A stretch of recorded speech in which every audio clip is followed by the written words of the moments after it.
punição dos responsáveis pela tentativa de golpe do dia 8 de janeiro ainda é um trabalho politicamente muito complexo. O Supremo Tribunal Federal faz uma apuração eficiente e rigorosa que já colocou no banco dos réus 250 dos mais de 900 presos por vandalizarem os três poderes da República. Porém, como a direita tem uma ampla base parlamentar, convoca uma outra apuração paralela no Congresso, visando confundir a sociedade e, incrivelmente, acusar o próprio governo Lula de manipular os fatos para vitimizar-se. A essa manipulação soma-se uma sabotagem permanente do Banco Central, elevando artificialmente as taxas de juros para impedir ao governo Lula a retomada da economia e a reindustrialização. Lula faz uma batalha política contra o Banco Central. Porém, por ahora, essa batalha ainda se faz sem a convocação direta das massas, o que poderia ser decisivo. Latitude Brasil está começando. Alô, amigos e amigas do programa Latitude Brasil por Telesur. Uma grande satisfação, uma honra esse nosso novo encontro para tratar de temas centrais do gigante do Sul, assim chamado Brasil, que passa por uma transição muito importante.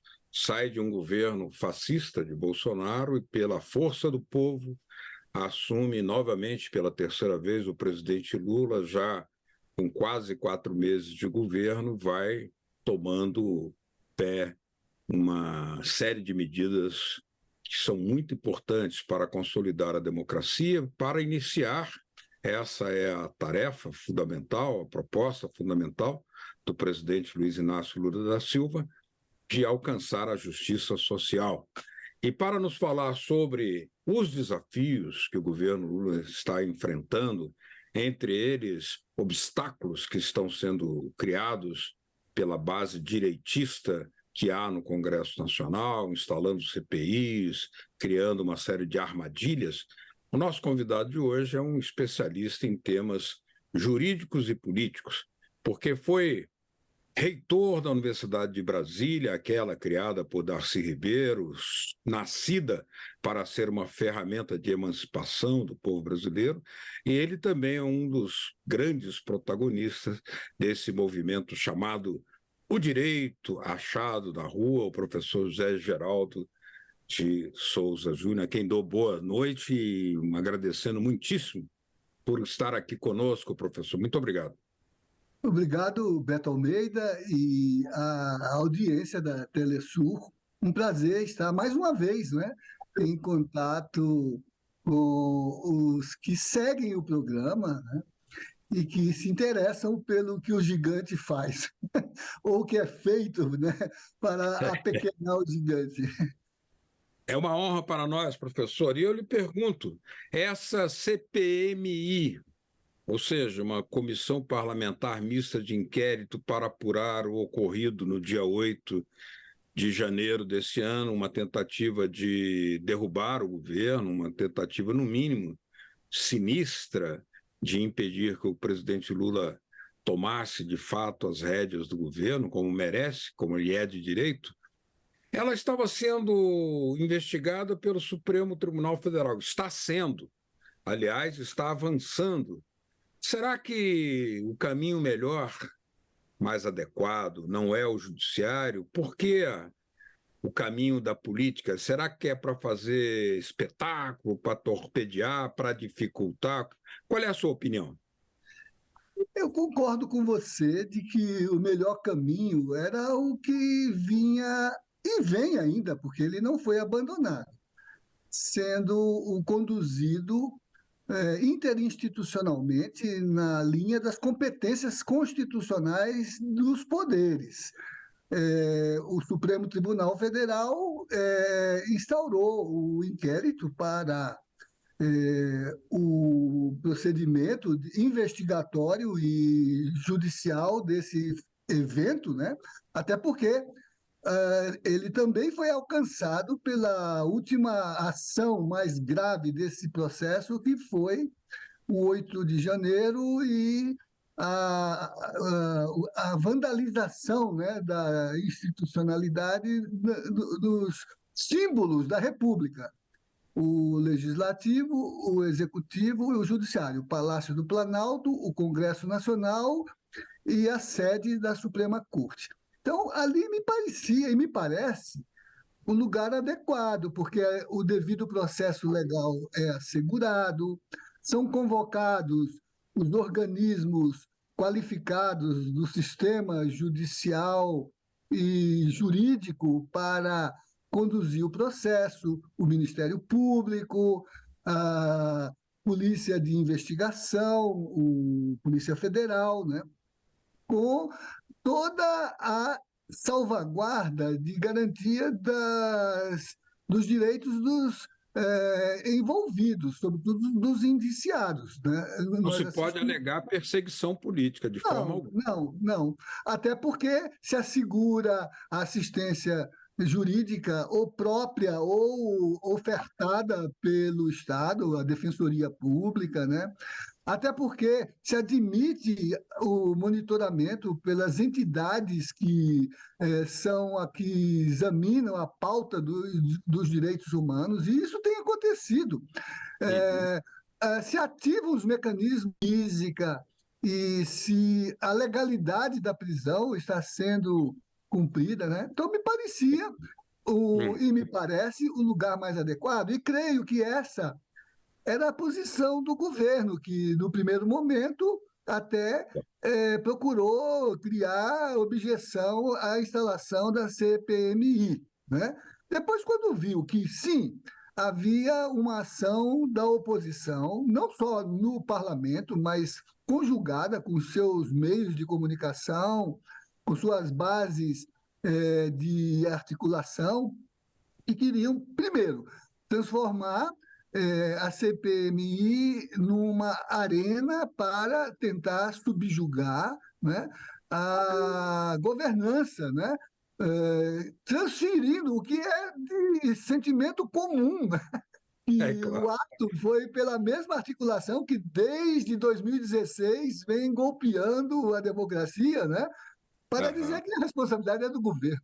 Uma coisa paradoxal. O governo quer dar um golpe, agita a cena política para se desconstituir, para continuar sendo o governo que se instala a partir do seu... Isso nem em Macondo aconteceria no melhor delírio de Garcia Marques. Né?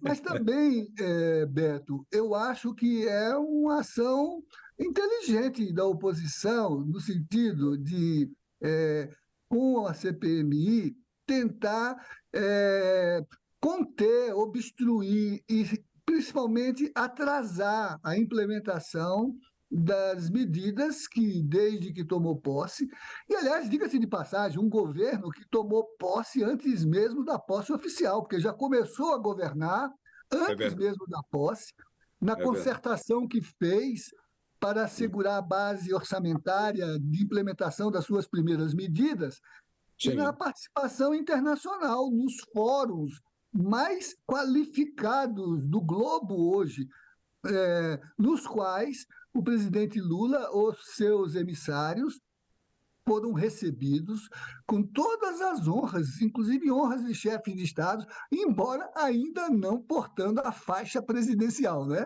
Agora, eu acho que você tem razão. Mas, professor, no meio dessa apuração, que é muito inflamável, pelo que nós estamos vendo, surge a denúncia e a apuração feita pela Polícia Federal de uma falsificação do cartão de vacina do próprio ex-presidente da República, Jair Bolsonaro, e a prisão do seu ajudante de ordens, cujo telefone celular é um HD vivo, que fala, que explica, que denuncia, que traz uma série de informações. Isso foi uma surpresa para os conservadores. Um arquivo vivo, e ele que se cuide para que o arquivo não seja também um arquivo morto, né? Impressionante, porque parecia aquela ação dos anos 30 nos Estados Unidos, quando o mais violento, criminoso, o Al Capone, né, que era definido como um matador, Claro. foi preso por uma declaração de imposto de renda, né? Um Não, cartão de vacina permite revelar fatos, até mesmo informações sobre o assassinato da vereadora Marielle Franco, por uns dos presos, né, na e apuração. também, Beto, da conspiração para o golpe, Claro. porque É o principal. entre as revelações estão algumas que mostram os atos preparatórios que eclodiram no 8 de janeiro, mas que foram tentados antes em várias oportunidades, no 7 de setembro passado, naquela convocação dos embaixadores, né? Vê se um país experiente como a Venezuela manda o seu embaixador para um espetáculo daquele, né? É, De então, modo revelou tudo isso também, e se dirá, é, isso será, vamos dizer, reduzido na sua intensidade. Será? Haveria ontem, ou antes de ontem, uma reunião da cúpula da extrema-direita no mundo, com a presença do Bolsonaro, do Trump, e ela foi cancelada. Quer dizer, a própria direita acusa o golpe produzido por um canastrão da sua esquadra, né, que deixou tantas pistas que confunde a governança que foi agora derrogada com uma quadrilha instalada no sistema de governo para se apropriar da poupança popular, do orçamento público e se locupletar desde móveis, aparelhos domésticos, equipamentos da despensa do palácio, vinhos e impressionante, crustáceos, né? assustador. Até chegar às transferências diretas ou indiretas da apropriação sob forma de propina, né, que estão sendo reveladas em escala global. Não é isso? As joias, por exemplo, mostram É, isso. Né? é verdade.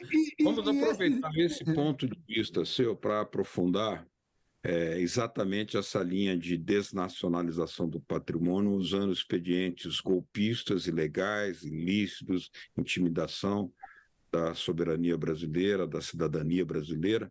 Mas vamos fazer antes uma pequena pausa aqui no Latitude Brasil, que está conversando com o professor José Geraldo Souza Júnior, ex-reitor da Universidade de Brasília, um dos cabeças do movimento chamado O Direito Achado nas Ruas. Também precisamos falar sobre isso. Já já voltamos.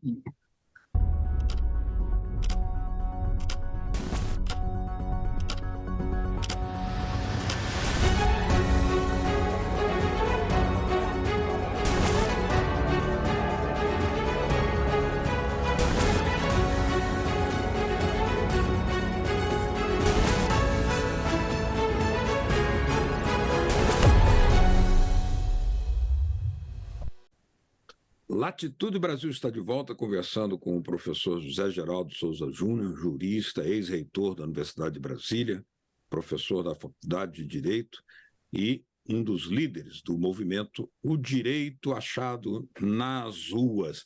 A sua interpretação por esse olhar popular do direito, onde as coisas se traduzem de maneira muito mais palpável, o que significa essa organização criminosa, pelo que estamos apurando, pelo que o Supremo Tribunal Federal está apurando, usada para fazer a desnacionalização do patrimônio público? E não é apenas joia, não são apenas joias, não são apenas móveis, mas também grandes empresas estatais como a BR Distribuidora, como a Eletrobras, são ferramentas do desenvolvimento brasileiro que foram internacionalizadas a preços negativos. Qual é o seu olhar do direito achado nas ruas sobre isso?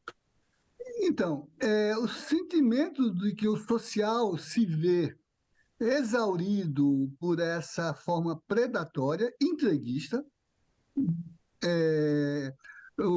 que é quase que uma traição aos objetivos nacionais, em todos os planos, e com repercussão letal sobre sua própria condição de existência e intangibilidade da sua dignidade. Por exemplo, não é só o fato da venda em asta pública de empresas estratégicas, e lembre-se que a Petrobras estaria entre elas. É o desmantelamento da infraestrutura de produção para entregar ao interesse internacional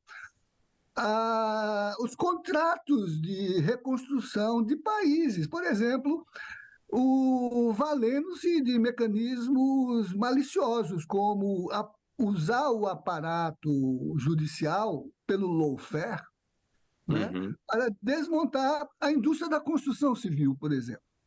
Sim. Tanto a de obras de engenharia de habitação, quanto das obras de grandes empreendimentos, que a gente tinha com orgulho na indústria naval, com os estaleiros brasileiros, na indústria de exploração de petróleo, com as grandes plataformas de pesquisa em águas profundas que o Brasil realizava e que permitiu, inclusive, mapear as reservas de pré-sal que foram entregues, né? O Brasil é vanguarda dessa tecnologia. Isso. Então, a gente que viaja, você lembra, né? Como a gente percebia essa indústria presente na construção de portos em países que cooperam com o Brasil, com os quais o Brasil tem negociações, né? Em países de outros continentes que estão sendo reconstruídos depois de seus momentos tensos e de conflitos, né? E para realizar esse crime de lesa pátria, foi preciso que o lawfare derrubasse a presidente Dilma e prendesse o presidente Lula para que ele não fosse candidato. Mas e hoje, professor, a direita não está dormindo, a direita não dorme, ela pensa incessantemente na desestabilização do governo.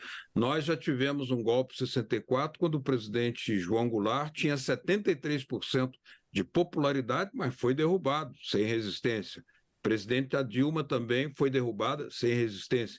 E hoje, qual é a sua visão sobre a consolidação da democracia? Quais tarefas essenciais?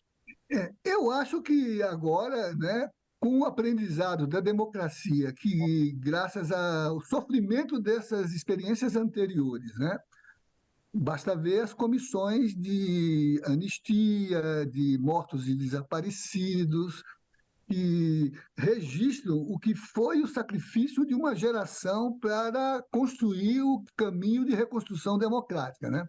Um grande aprendizado que se materializou como lição aprendida na elaboração de uma Constituição fundada no princípio democrático da participação, por exemplo, que permitiu criar estruturas como o Sistema Único de Saúde, que ainda que se quisesse desmantelar para permitir que a ganância sacrificasse de novo o trabalhador no interesse da acumulação do empresário, né? Num período de pandemia, né? A mercadoria valendo mais do que a vida, esse sistema salvaguardou o país, mobilizou a capacidade de participação que foi criada com os movimentos sanitaristas, mas também com as estratégias de conselhos de participação, como do Sistema Único de Saúde, que gerou, né, uma gestão administrativa responsável e que se confrontou com a necropolítica desse governo entreguista e letal, genocida, né? Genocida. Se não Pense, fosse por exemplo, o SUS, teríamos perdido muito mais vidas, né? Se não fosse o SUS. Mas a Fiocruz se rebelou, o Butantan se rebelou, e contra todos os obstáculos, com o apoio da sociedade, manteve a produção das vacinas e criou com toda a sabotagem que a gente viu, por exemplo, muito forte no Ministério da Saúde, entregue a essa aliança clandestina de um militarismo que trai os ideais de fundação do Exército Brasileiro, o Exército de Rondon, o Exército de Pandiá Calógera, o Exército de Euclides da Cunha, o Exército de Miguel Costa, o Exército de Marechal Lott, de Luiz Carlos Prestes, né? De Apolônio de Carvalho, né? Por meio de uma subalternidade, de uma oficialidade despreparada, faz uma logística perversa que levou ao colapso do sistema de saúde, sobretudo no norte do país e nas populações vulnerabilizadas dos indígenas brasileiros. Mas tem um ponto aí, professor, que é o seguinte: nos últimos dias o presidente Lula, o governo dele, recebeu algumas derrotas no plano parlamentar, indicando que a direita tem capacidade de travar matérias essenciais, uma espécie de chantagem parlamentar muito espúria, mas funciona. O senhor não acha que, para assegurar a continuidade das propostas de justiça social do presidente Lula, ele também deveria dar mais ênfase à convocação da sociedade civil organizada para defender essa pauta de justiça social? Eu creio que sim, e alguns fatos mostram essa preocupação. Por exemplo, essa semana se instalou o Conselhão, que é o diálogo dele com as estruturas mobilizadas da sociedade civil, né? Em todos os ministérios, todos, né, se institucionalizou uma coordenação de participação social. E tem uma unidade mais centralizada numa Secretaria de Estado que é de Relações Interinstitucionais, né? E que deverá criar agendas de interlocução com a sociedade civil, desde, Beto, que as estruturas políticas e protagonistas da sociedade civil não têm uma tentação de querer também governar na máquina, né? Porque se todos os sindicalistas, se todos os dirigentes sociais vierem para o governo, né? Quem é que vai mobilizar na base? Então, é preciso que a gente tenha canais de comunicação, lugares de diálogo, mesas de negociação, Sim. Mas que cada um põe o seu pé na base que lhe é própria, né? E não transite indevidamente, né? Ou seja, mais mobilização e melhorar a comunicação, porque essa que é a normativa nós estamos perdendo, viu? Exatamente. Esse é o ponto que é algo que a direita construiu no globo, né? Sabendo se valer da comunicação subterrânea, de algoritmos, né?